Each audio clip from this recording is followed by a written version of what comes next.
एक और आसान चैप्टर लेकर हम आपके सामने हाजिर हैं। Mechanical properties of fluid. Fluid की मैकेनिकल प्रॉपर्टीज। देखो बेटा, मैटर को हम दो क्लास में बांट सकते हैं। एक तो सॉलिड जो डज नॉट फ्लो है, और एक है फ्लूइड जो कि फ्लो करता है, can flow.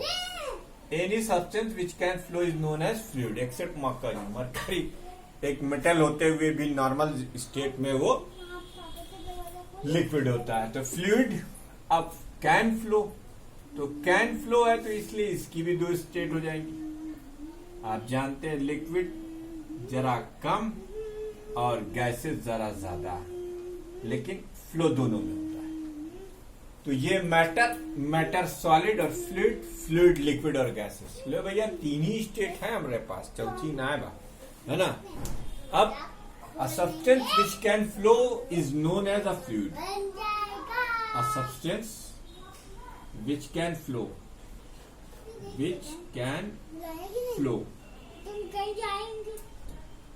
is known as fluid। अब फ्लूइड है तो सम कैरेक्टरिस्टिक भी इसकी लिख लें। Some important characteristics of fluid. Fluid की क्या क्या कैरेक्टरिस्टिक हैं जो कि इसको सॉलिड से अलग बनाती हैं। Some important characteristics of fluids।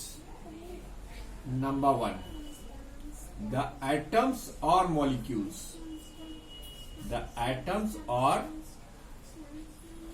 molecules in a fluid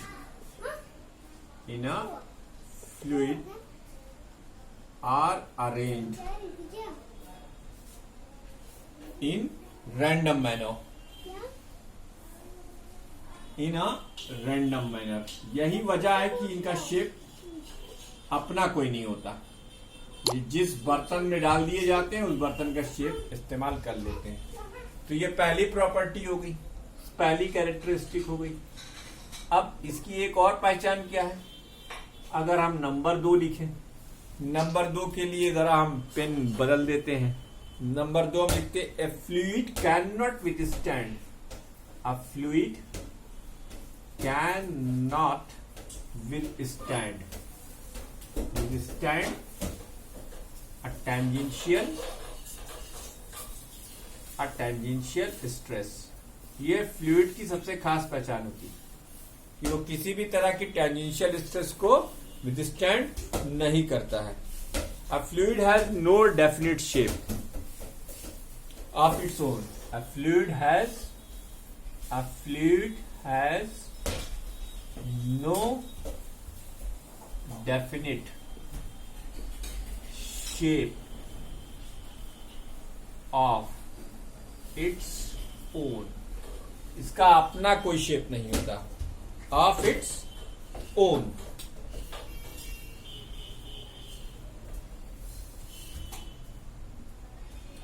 अब इसमें एक चौथी property, a fluid can exert। A fluid can exert or withstand, बर्दाश्त कर सकता है, withstand a normal stress, withstand a force in a direction, with a force in a direction normal to its surface, or direction perpendicular to its surface या normal to its surface, बात एक ही है, perpendicular to its surface। It is the reason that's why bulk modulus of elasticity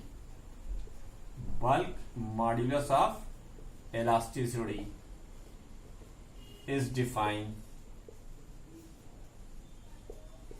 for fluid, क्योंकि वो normal stress, अबे pressure झेल सकता है यार, प्रेशर झेल सकता है तो फिर बल्क मॉड्यूलस डिफाइन हो जाएगा, प्रेशर ना झेल पाता तो बल्क मॉड्यूलस न डिफाइन होता। बहुत सीधी सी बात है भाई, हैं।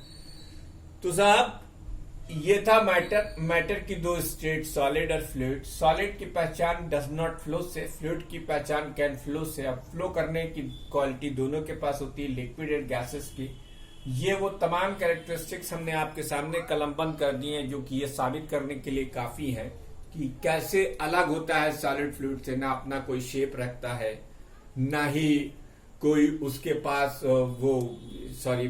टेंजेंशियल स्ट्रेस को बियर कर सकता है। मॉलिक्यूल्स उसके रैंडम मैनर में अरेंज होते हैं, जबकि सॉलिड के अंदर रैंडम मैनर में अरेंज नहीं होते, वो सब एक रेगुलर अरे में अरेंज होते हैं, एक पैटर्न में अरेंज होते हैं। तो भाई साहब फ्लूइड को पढ़ने के लिए हमें कुछ टर्म्स जानने जरूरी होंगे, तभी हम फ्लूइड को अच्छे से पढ़ पाएंगे, वरना हम फ्लूइड्स को नहीं पढ़ पाएंगे।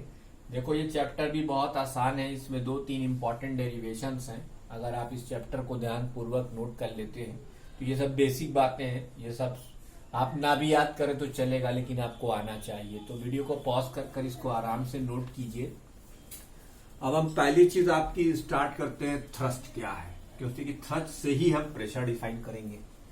और चूंकि मामला फ्लूइड सरफेस का है तो थ्रस्ट ऑफ अ लिक्विड, सबसे पहले हम डिफाइन करेंगे thrust of a liquid.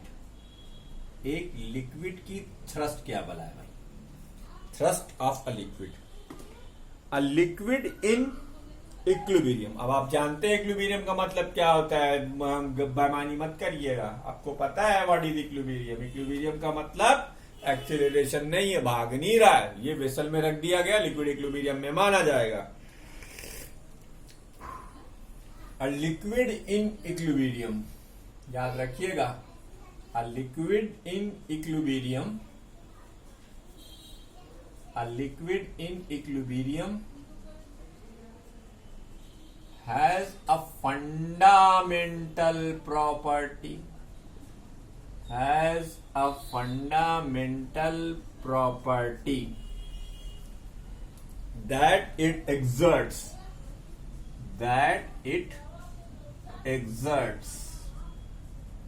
a force, exerts a force on any surface, exerts a force on any surface in contact, exerts a force on any surface in contact with it। Liquid जिस भी surface के contact में होता है equilibrium में, वो उस surface पर एक फोर्स एक्सर्ट करता है, and this force acts perpendicular, and this force acts perpendicular to the surface. The total force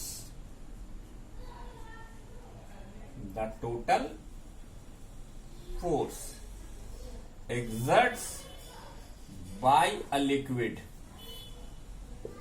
the total force exerts by a liquid on any surface in contact, on any surface in contact, उसके contact में जो भी surface हो, any surface in contact is known as thrust। तो thrust क्या है, a type of force which is exerted by a liquid where in equilibrium, यानी जब किसी वेसल में लिक्विड को रख दो तो अब वो इक्विलिब्रियम में है, अगर आप उसे हिलाएंगे नहीं तो सारे एटम सेटल हो जाएंगे। सारे एटम सेटल होने के बाद उनकी एक फंडामेंटल प्रॉपर्टी है कि वो चूंकि वेसल में कांटेक्ट में है तो बॉटम से एक सरफेस उनका सॉलिड कांटेक्ट में है लिक्विड के, वॉल्स के कांटेक्ट में है लिक्विड, तो वॉल के ऊपर वो करते हैं, वॉल के ऊपर करते हैं। तो ये जो फोर्स एक्सर्ट कर रहे हैं इसको हम क्या कहते हैं, थ्रस्ट कहते हैं। क्या कहते हैं? थ्रस्ट कहते हैं। ठीक, अब थ्रस्ट के बाद हमें डिफाइन करना चाहिए प्रेशर। हाइड्रोस्टैटिक्स और हाइड्रोडायनेमिक्स यानी फ्लूइड मैकेनिक्स में हमारे लिए प्रेशर वही रोल प्ले करेगा जो रोल डायनेमिक्स में फोर्स ने किया था।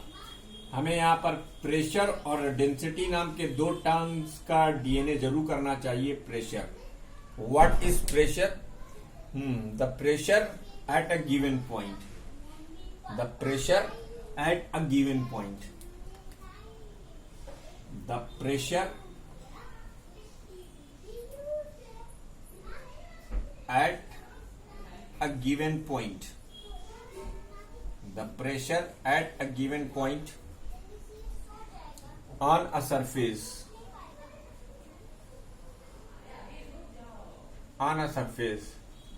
is the thrust acting normally,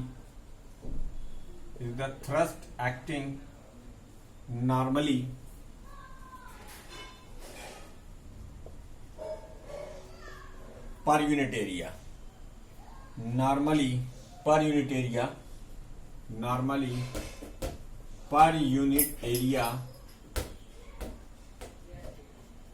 around that point। तो प्रेशर किसी पॉइंट के थ्रू डिफाइन होगा। कैसे डिफाइन होगा? Thrust acting per unit area around that point. अब इसको चित्र से समझ लो। जैसे मान लो ये एक एरिया ए है, ठीक। अब यहां पर अगर एक थ्रस्ट ऊपर की तरफ एफ लग रहा है, ये थ्रस्ट है, तो प्रेशर एक्सर्टेड क्या हो जाएगा भाई? Pressure exerted. बेटा इसके नीचे हमने लिक्विड मान रखा है, ये लिक्विड से लगने वाला थ्रस्ट है। Pressure exerted by the liquid surface, by the liquid surface, force upon area यानी F by A। फार्मूले में कोई कमी नहीं, वही फार्मूला जो हमने वहां पढ़ा था वो इसके लिए भी है, ठीक। P, इसको P से डिनोट करते हैं, छोटा p लेते हैं, बड़ा P भी ले सकते हैं। P is a scalar quantity, P is a scalar quantity having SI unit Newton पर मीटर स्क्वायर और पास्कल। इसकी यूनिट का नाम होता है पास्कल, ठीक है। क्या है? पास्कल। इसको पीए से डिनोट करते हैं। अब इसकी सीजीएस यूनिट डाइन पर सेंटीमीटर स्क्वायर हो जाएगी। अभी मैं आपको बताता हूं इसकी डिफरेंट यूनिट के बारे में, लेकिन आइए एक और टेक्निकल टर्म हम सीखें। इससे पहले आप व्हाइट बोर्ड पर लिखी हुई तमाम चीजों को नोट कर लीजिए। थ्रस्ट ऑफ लिक्विड के बाद प्रेशर हुआ, प्रेशर के बाद हम एक चीज और देखेंगे, डेंसिटी क्या है। What is density? डेंसिटी बेटा एक बड़ा ही कॉमन टर्म है, क्लास 5 में 6 में सिखाया जाता है कि मास अपॉन वॉल्यूम, पर तब आपको की समझ नहीं होती कि डेंसिटी एक्चुअली क्या बता रही है। डेंसिटी ये बताती है कि how the particle distributed in a particular volume. एक पर्टिकुलर वॉल्यूम में किसी सब्सटेंस के पार्टिकल किस तरीके से डिस्ट्रीब्यूटेड है, इस बात की जानकारी आपको डेंसिटी देगी। कौन देगा? आपको डेंसिटी देगी। तो बेटा ये वीडियो को पॉज करके आपको नोट कर लेना है। प्रेशर आपका हो गया, थ्रस्ट आपका हो गया, फ्लूइड्स आपका, फ्लूइड की प्रॉपर्टी हो गई। अब हमें फ्लूइड के बारे में और बेहतर जानने के लिए डेंसिटी जानना पड़ेगा, क्योंकि जैसे फोर्स की जगह पर प्रेशर है, वैसे ही मास की जगह पर डेंसिटी है। डेंसिटी एक ऐसा टर्म है जो पॉइंट से पॉइंट वेरी कर सकता है, जबकि मास पॉइंट से पॉइंट वेरी नहीं कर सकती। ठीक है। It measured how particles are distributed. Particles are distributed in a given volume। अब जिसकी डेंसिटी ज्यादा होगी उसके ज्यादा नंबर ऑफ पार्टिकल डिस्ट्रीब्यूटेड होंगे गिवन वॉल्यूम में। जिसकी डेंसिटी कम होगी उसके कम नंबर ऑफ वॉल्यूम जो है वो डिस्ट्रीब्यूटेड होंगे। मैथमेटिकली, अब ये मैथमेटिकली कैसे डिफाइन होती है? मैथमेटिकली ये सबसे मोस्ट जनरल डेफिनेशन है इसकी। Mathematically density is defined, mathematically density is defined as the mass per unit volume. ये मैथमेटिकली इसको डिफाइन करने का तरीका है। If m is the mass of a substance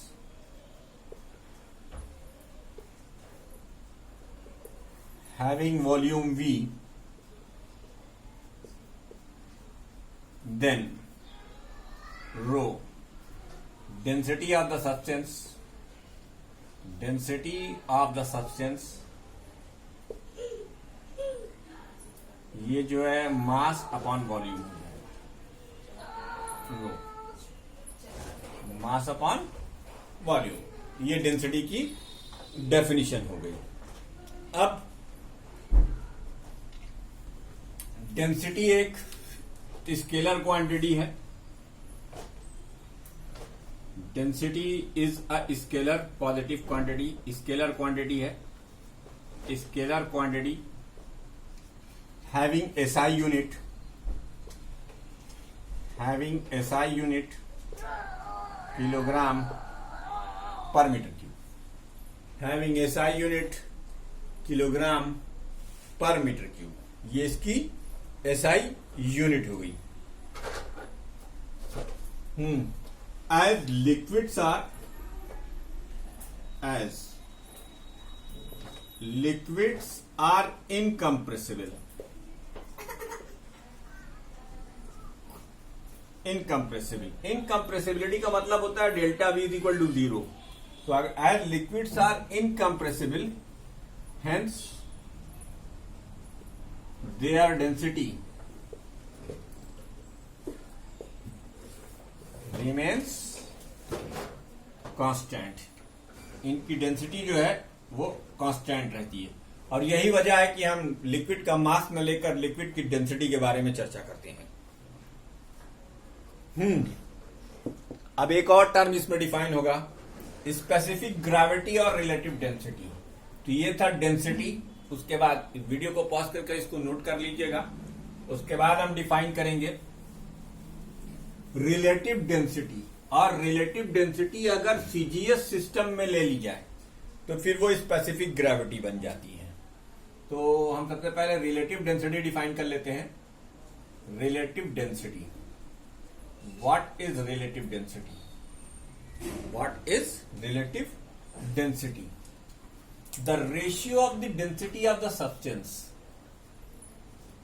the ratio of the density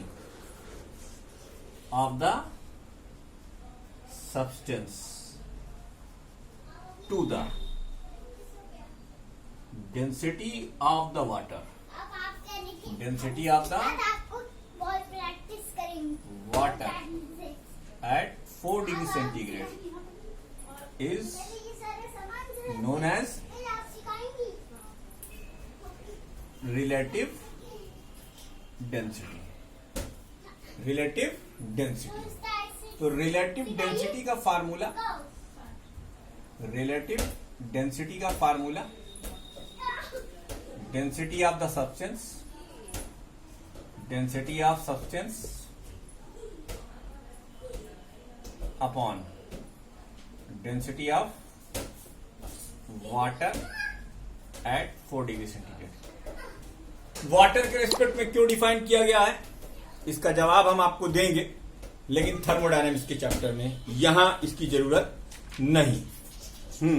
अच्छा, if relative density measured, यहीं पे लिख देंगे, if relative density measured, if relative density measured in terms of in CGS unit, in CGS unit, then also known as specific gravity. Then also known as specific gravity. फिर हम उसको specific gravity का नाम दे देते हैं। लेकिन शर्त क्या है कि वो किसमें नापी जाए, किसमें नापी जाए, वो नापी जाए किसमें, सीजीएस यूनिट में। आइए बेटा एक लॉ करते हैं, पास्कल लॉ। इंपॉर्टेंट है ये Pascal law. Pascal law, this law tell us how pressure can be transmitted into a fluid. This law tell us how pressure can be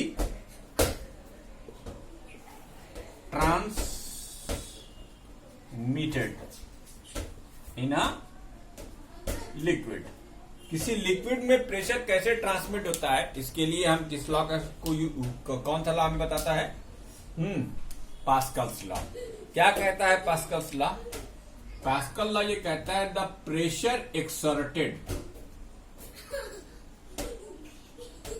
the pressure exerted by, the pressure exerted at, लिखो at any point, at any point, the pressure exerted at any point on an enclosed liquid, on an enclosed liquid, the pressure exerted at any point on an enclosed liquid is transmitted equally, is transmitted equally, transmitted equally and undiminished in all direction, and undiminished, खराब नहीं होता, कम ज्यादा नहीं होता, undiminished in all directions. एक point पर अगर आप प्रेशर लगाते हैं लिक्विड के, तो पास्कल ये कहते हैं कि वो पॉइंट से पॉइंट होता हुआ वो जो है सब तरफ बढ़ता चला जाता है। एक स्टेटमेंट इनका और आप लिख लीजिए, इसी स्टेटमेंट को इस तरीके से लिख सकते हैं, the pressure in a fluid at rest, the pressure in a fluid at rest, the pressure in a fluid at rest is same at all point, is same at all point। अब इसके application पर बनती है hydraulic lift, जिसकी चर्चा हम करेंगे अगली वीडियो में।